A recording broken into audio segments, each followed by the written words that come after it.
Guy right here is, in my opinion, Sega's best game they've ever created, and that is Binary Domain. Dude, this is such a phenomenal experience.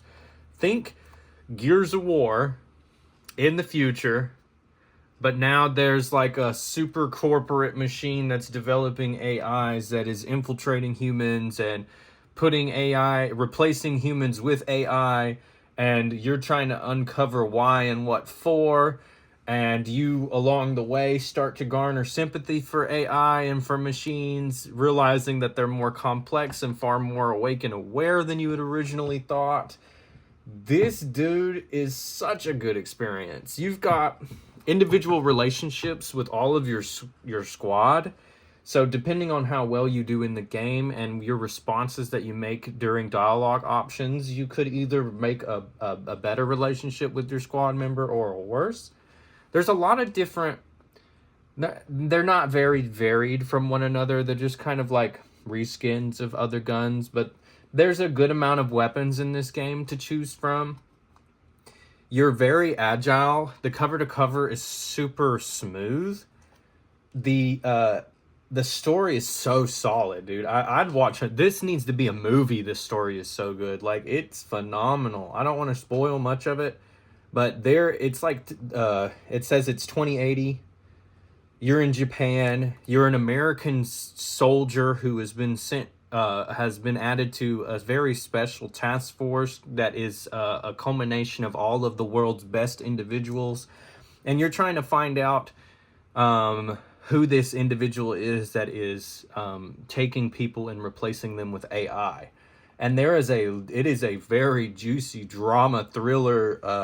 I mean, it shocks you exactly what you uncover and what's going on. It's really interesting, and I hope that more and more people. Oh, there's a multiplayer mode. Like, think Gears of War Horde, but with robots. And you can have four, I think maybe five people with you. Let me see. Okay, so the co-op mode has four people, which is the Horde. And then there is a PvP, kind of like Gears of War, where it's just cover to cover, like shooter, team deathmatch, and that sort of thing. It's really good. I really feel like it needs a little extra attention. I think that it deserves a remaster and like it needs to be revitalized, because this guy is super special to me. I can't even begin to express to you. I've played it like 8 times. It's so good. The main character is kind of generic, but you fall for him, bro. Like, he is a hothead.